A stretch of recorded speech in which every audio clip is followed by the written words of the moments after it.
Matius pasal 25 ayat 31 sampai 46. Apabila Anak Manusia datang dalam kemuliaannya dan semua malaikat bersama-sama dengan Dia, maka Ia akan bersemayam di atas tahta kemuliaannya.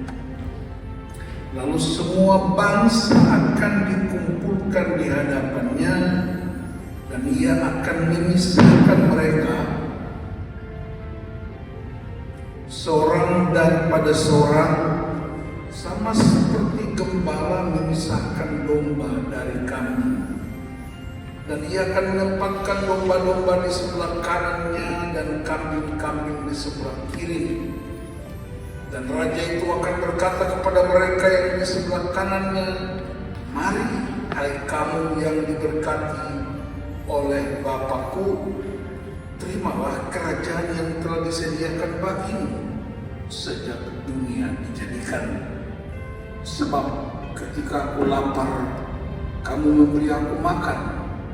Ketika aku haus, kamu memberi aku minum. Ketika aku seorang asing, kamu memberi aku tumpangan. Ketika aku telanjang, kamu memberi aku pakaian. Ketika aku di dalam penjara, kamu mengunjungi aku." Maka orang-orang benar itu akan menjawab Dia, katanya, "Tuhan, bila manakah kami melihat Engkau lapar dan kami memberi Engkau makan, atau haus dan kami memberi Engkau minum? Bila manakah kami melihat Engkau sebagai orang asing dan kami memberi Engkau tumpangan, atau telanjang dan kami memberi Engkau pakaian? Bila manakah kami melihat Engkau sakit atau dalam penjara dan kami mengunjungi Engkau?" Dan Raja itu akan menjawab mereka, "Aku berkata kepadamu, sesungguhnya segala sesuatu yang kamu lakukan untuk salah seorang dari saudaraku yang paling hina ini, kamu telah melakukannya untuk aku." Dan Ia akan berkata juga kepada mereka yang di sebelah kirinya, "Enyahlah dari hadapanku, hai kamu orang-orang terkutuk, enyahlah ke dalam api yang kekal yang telah sedia untuk iblis dan malaikat-malaikatnya. Sebab ketika aku lapar, kamu tidak memberi aku makan. Ketika aku haus, kamu tidak memberi aku minum. Ketika aku seorang asing, kamu tidak memberi aku tumpangan. Ketika aku telanjang, kamu tidak memberi aku pakaian. Ketika aku sakit dan dalam penjara, kamu tidak merawat aku."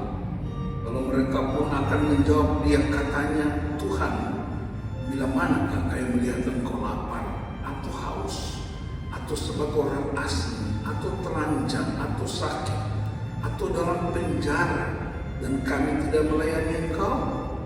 Maka Ia akan menjawab mereka, "Aku berkata kepadamu, sesungguhnya segala sesuatu yang tidak kamu lakukan untuk salah seorang dari yang paling hina ini, kamu tidak melakukannya juga untuk aku."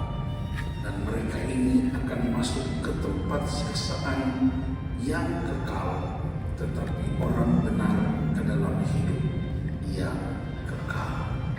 Shalom semuanya. Selamat tahun baru. Boleh kasih salam kiri kanan, bilang selamat tahun baru.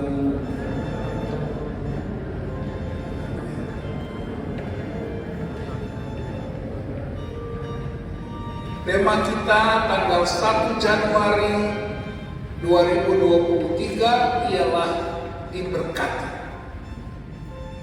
Saya tidak usah tanya mau diberkati enggak, pasti semua mau. Tapi sebaiknya saya tanya, yang ingin diberkati tahun ini boleh lambaikan tangan.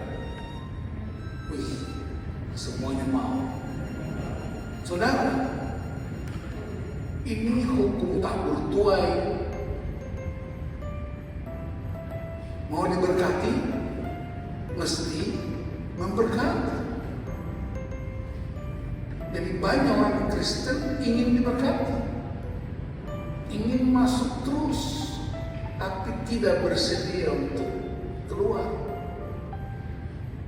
Dan ini buruk keadaannya kalau kita hanya ingin diberkati.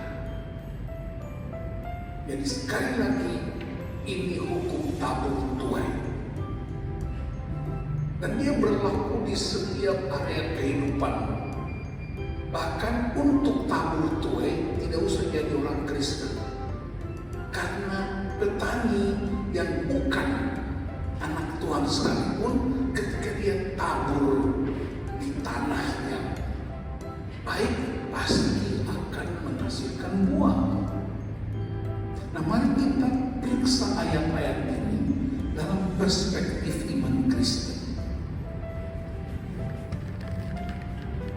Lembaga Alkitab Indonesia memberi judul Penghakiman Terakhir, dan dia beri gambaran tentang Yesus yang akan datang sebagai raja, sebagai hakim, untuk memisahkan orang benar dan orang yang tidak benar, dan menggunakan metafora domba dan kambing. Domba di sebelah kanan, kambing di sebelah kiri. Tapi ini nggak ada hubungan sama jemaat yang duduk di sebelah kanan kiri saya, nggak ada hubungan. Domba digambarkan sebagai yang setia, yang benar. Kambing digambarkan sebagai yang tidak setia dan yang tidak benar. Saya tidak punya cukup pengetahuan untuk menerangkan kenapa domba dan kambing dibandingkan dengan benar dan tidak benar. Saudara cari aja di Google. Tapi yang mau saya beritakan hari ini ialah kehadiran Kristus itu melakukan pemisahan,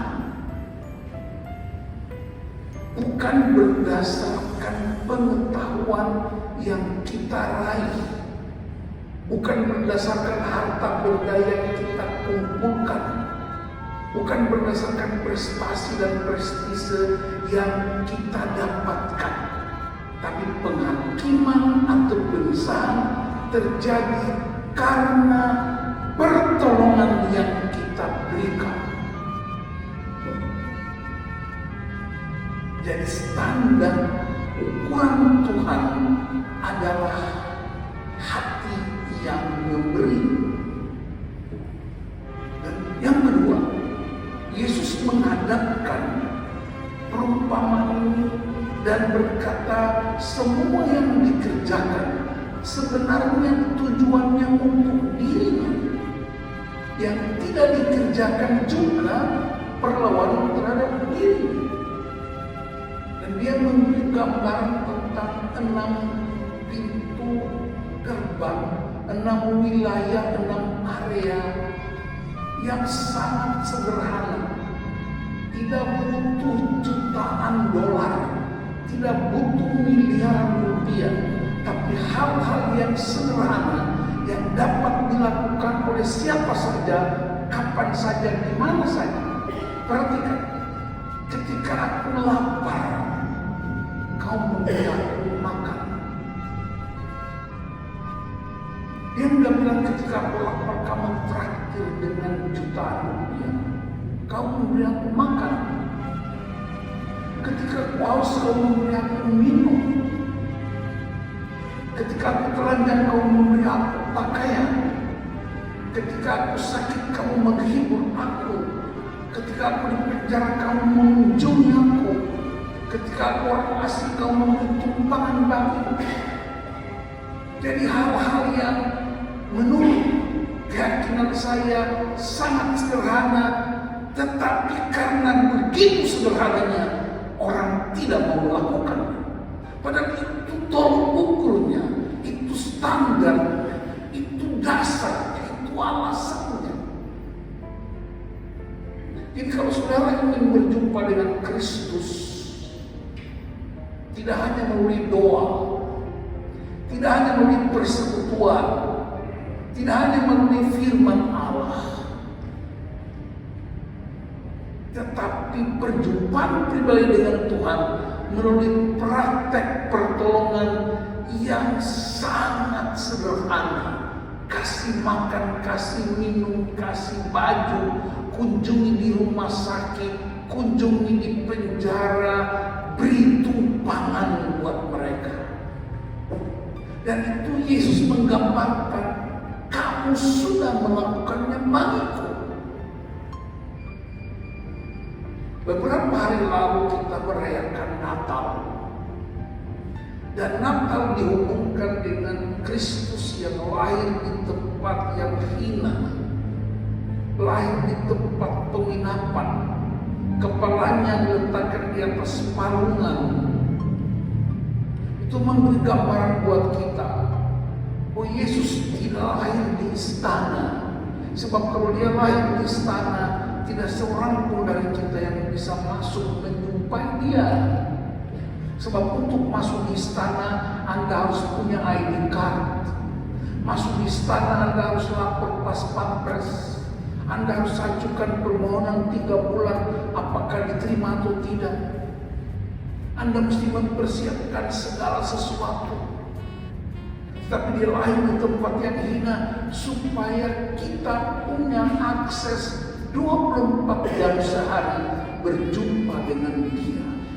Gambaran yang real tentang dunia kita, hidup kita, bahwa Kristus memilih jalan kita. Dan karena itu tidak ada seorang pun yang bisa berkata, aku nggak bisa lakukan, karena Anda dibuka akses. Mau masuk ke pesawat, Anda butuh tiket. Mau masuk ke kantor tertentu harus ada ID card-nya. Tapi untuk masuk berjumpa dengan Tuhan Yesus Kristus, Sang Raja Juru Selamat, tidak butuh syarat apapun. Hanya kerinduan untuk masuk dan menjumpai. Dan itulah kemudian Yesus berkata, ketika kamu melakukannya untuk mereka ini, kamu sudah melakukannya bagi. Jadi bagi saya, konsep diberkati bukan saya terima sebanyak-banyaknya, tapi diberkati artinya Kristus memilih jalan yang sangat sederhana. Kristus memilih jalan yang hina. Itu aku diberkati. Aku diberkati bukan karena usahaku bisa itu, bukan karena pekerjaanku semakin dahsyat, tapi aku diberkati karena dia memilih jalan yang aku tempuh setiap hari. Itulah diberkati. Dia Allah yang maha tinggi, Raja di atas segala raja, Tuhan dan Juru Selamat dunia. Dia Almighty, dia penguasa tunggal atas surga dan bumi. Tapi dia memilih jalan ini. Bukankah itu berkat yang luar biasa? Paradigma kita mesti berubah. Diberkati bukan sekedar diberikan harta kekayaan yang melimpah. Diberkati bukan karena jabatan naik. Itu hanya akibat-akibat dari kesetiaan kita. Akibat-akibat dari kerinduan kita untuk setia pada panggilannya. Dan bersyukur tahun 2023 temanya diberkati. Oleh karena banyak prediksi bahwa 2023 akan terjadi resesi, akan terjadi ketakutan, kecemasan, kekhawatiran, segala bidang kehidupan. Tapi saya percaya Tuhan yang mengendalikan segala sesuatu. Resesi macam apapun tidak akan mengurangi otoritas Tuhan atas dunia ini. Tuhan yang mengendalikan segala sesuatu. Karena itu saudara-saudara perhatikan ini dengan baik. Mau diberkati? Ketemu Kristus. How to ketemu Kristus? Ketika aku lapar, kamu beri aku makan. Ketika aku haus, kamu beri aku minum. Dan orang-orang itu tidak ada di planet lain. Mereka ada di sekitar kita.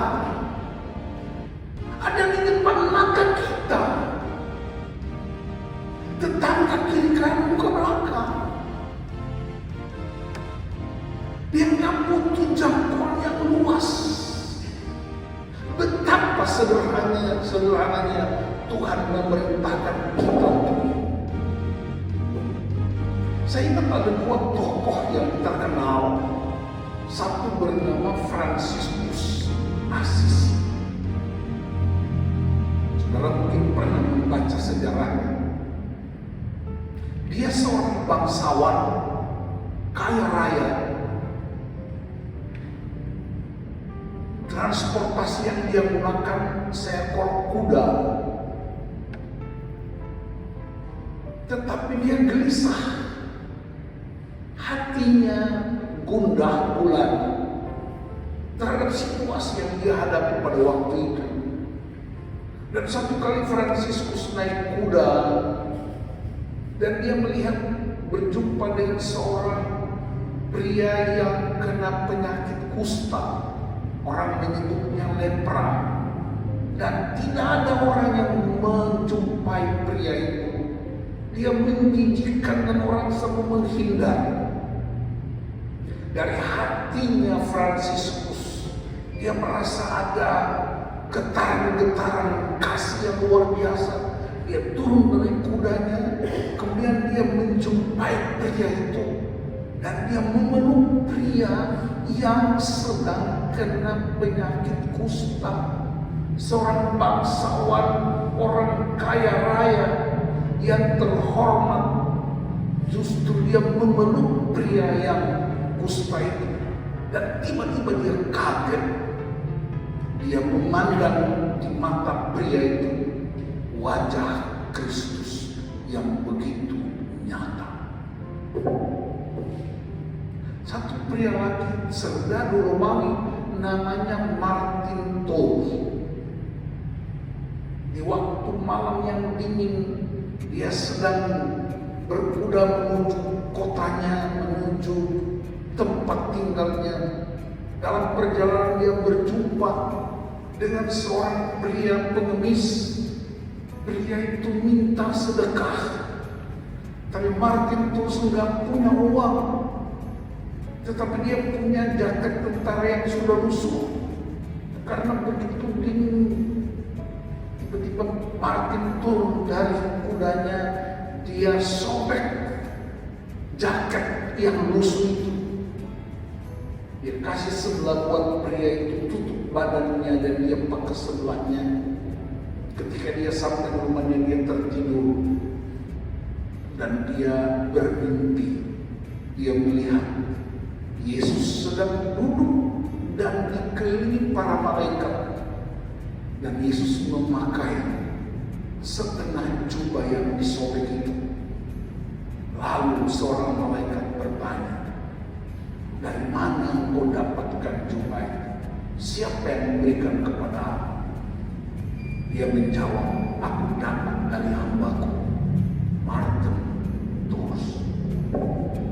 Saudara-saudara, itu kisah-kisah, bukan hanya kisah nyata, bukan hanya kisah heroik, tapi itu kisah iman yang hidup. Dan itulah Kristus yang ada di tengah-tengah kita. Perhatikan Natal dan Tahun Baru. Orang kemana? Pergi ke kuburan. Tabur bunga yang mahal, membersihkan kuburan-kuburan, tradisi-tradisi yang menurut saya baik saja, tapi kami tidak pernah melakukan sepanjang hidup kami. Karena bagi saya itu bagian kebersihan kota. Kami sudah payah untuk itu. Bagian kami membangun iman dalam rumah. Tetapi saya mau encourage kita malam ini, sore, terutama anak muda. Habisin waktu untuk coffee shop, Starbucks. Anda bayar ratusan ribu rupiah. Bolehkah Anda mengecek di grupmu, adakah temanmu yang ada di rumah sakit? Atau ada teman yang ada di penjara karena kesalahan dan kebodohannya. Kunjungi dia, layani dia, hibur dia.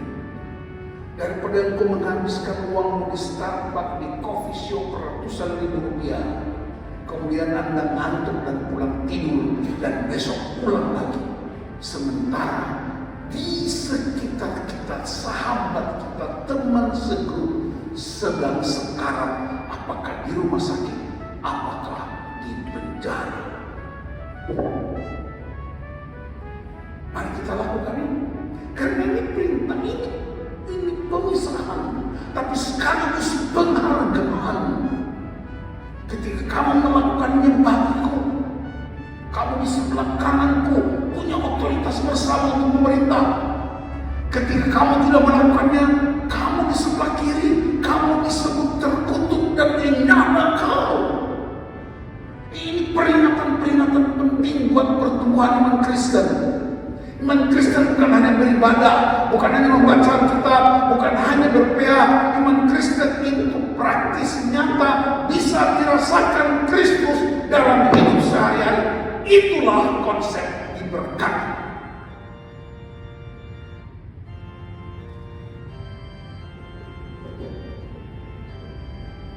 Kalau kita belum praktekkan ini baik-baik, mari putuskan, bikin resolusi 2023, saya dan keluargaku ingin berkati. Bukan pekerjaannya semakin membaik, bukan perannya semakin banyak, bukan rekeningnya terisi terus, tetapi melakukannya buat Kristus. Hanya ada 6 pintu gerbang. Saya ulangi lagi, ini pintu gerbang. Lapar, haus, telanjang, tidak punya tumpangan, di penjara, sakit. Oh Pak Pendeta, kalau orang sakit, kami punya komisi diakonia. Ngapain kita pergi? Kan sudah ada komisi diakonia. Orang Kristen suka numpang gereja, numpang komisi. Itu komisi urus uang gereja. Kamu pribadi, Tuhan tidak perintahkan komunitas saja, Dia perintahkan setiap pribadi. Kami sudah kasih persembahan di gereja, kenapa komisi diakonia tidak lakukan? Dan kalau komisi diakonia lakukan, dia hanya memilih anggota jemaat kita yang aktif, yang kurang aktif nggak usah. Ini simpatisan nggak usah. Dia jemaat simpatisan, tapi uang persembahannya tidak simpatisan. Maka mari kita, gereja mesti bertobat, gereja mesti ubah paradigma. Ini bukan soal penghakiman terakhir, ini bukan soal domba dan kambing, ini soal pertolongan yang sehat bagi Kristus. Ingat, ketika kamu melakukannya buat mereka, kamu sudah melakukannya bagiku, Kristus. Ingat, waktu orang-orang itu lakukan, tidak pernah terprediksi bahwa mereka lakukan buat Tuhan. Yesus yang bilang, bukan mereka yang bilang. Hai kamu orang benar, kamu di sebelah kananku. Sebab ketika aku lapar, kau memberi aku makan, dan seterusnya. Orang-orang benar berkata, Tuhan, kapan kami memberi aku makan? Kapan kami memberi aku minum? Dan Yesus berkata, waktu kamu memberi kepada orang-orang itu, kamu sudah melakukannya. Berarti pemberian mereka tanpa ada hidden agenda, tanpa ada udang di balik bakwannya. Tidak ada maksud mencari popularitas, tidak mencari penghormatan dan pemujaan. Dia lakukan karena memang dia lakukan. Dia menolong karena memang dia mau menolong, tanpa bermaksud untuk dipamerkan di media sosial. Sekali lagi, ketika kamu melakukannya bukan karena kamu ingin dipuji, kamu lakukan Tuhan saja dan biarkan Yesus yang puji engkau, biarkan Yesus yang berkata engkau benar, biarkan Yesus yang berkata engkau pindah di sebelah kananku, karena dia tahu apa yang aku kerjakan. Saya punya dua ilustrasi tentang dua ekor hewan. Satu bernama penyu. Tahu penyu ya? Tahu? Tahu bahasa Indonesia? Tahu penyu? Penyu itu, saudara, kalau dia sekali bertelur 600 butir. Itu bukan apa kata orang. Waktu saya masih SD, saya sering ikut bapak saya, karena bapak saya pendeta di kampung nelayan. Dan pada musim tertentu, kalau bulan purnama, di sebuah pulau di luar pulau kampung kami, itu orang tua-tua suka pergi ke tempat itu. Ketika bulan purnama itu penyunya naik ke darat, kemudian dia gali pasirnya dan dia mulai bertelur. Setelah itu dia kembali ke laut. Kadang-kadang penyunya ditangkap dengan cara dibalikan badan. Ada juga kadang-kadang penyunya dibiarkan pergi, telurnya yang diambil. Dan bisa dihitung 500 sampai 600 butir. Saya lihat sendiri berkali-kali. Perhatikan, waktu dia naik ke darat hanya Tuhan, bulan purnama, laut dan pasir jadi saksi. Tidak ada yang tahu, cuma dia tahu. Tapi berinya 600 butir. Dia tidak tulis di Facebook atau medsos, hari ini aku bertelur 600 butir nada. Itu penyu. Tetapi ayam kampung itu telurnya cuma satu butir aja. Tapi prinsipnya satu RT, satu RW dengar. Nah, ini ada dua jenis karakter memberi. Ada tipe penyu, beri banyak dan gak ada yang tahu dan tidak perlu diberitahu. Tetapi ada yang ngasihnya cuma satu, tapi harus diumumkan di warta jemaat, harus dimensoskan. Nah, tinggal saudara pilih tahun 2023 mau punya gaya penyu. Orang Ambon bilang teteruga, mau teteruga atau ayam kampung. Coba periksa, lihat kiri kanan, bilang teteruga atau ayam kampung. Ngasihnya dikit tapi tuntut majelis mesti begini, AC-nya kurang dingin, kita nggak ada minumnya, semuanya dituntut. Dan kita mesti bertobat. Kita sudah dapat terlalu banyak. Kalau kita bikin rincian pertolongan Tuhan, dunia ini nggak bisa muat buat kita. Tapi saya ingin ingatkan beberapa hal saja. Dia memilih tempat yang hina, kepalanya diletakkan di atas palungan, diancam Raja Herodes, disingkirkan di Mesir, dihina oleh para pemimpin agama, ditolak di kampungnya di Nazaret, mengalami penderitaan yang begitu hebat. Tangan Getsemani, darahnya tertumpah dari kepalanya karena begitu bergumul tentang kita. Di salib itu dia dipamerkan sebagai seorang penjahat. Bukankah itu berkat yang luar biasa buat kita, supaya kita tidak mengalaminya? Dan karena itu saya ingin encourage kita semua, ingin diberkati, berkatilah. Jangan berkati, lakukan 6 wilayah ini dengan sederhana, tanpa tuntut balas jasa. Anda tidak usah minta jadi domba, Anda tidak usah tolak jadi kambing, tapi lakukan bagian kita. Dan Sang Raja Tuhan Yesus Kristus, Hakim yang agung, Dialah yang menentukan Anda disebut kanan atau sebelah.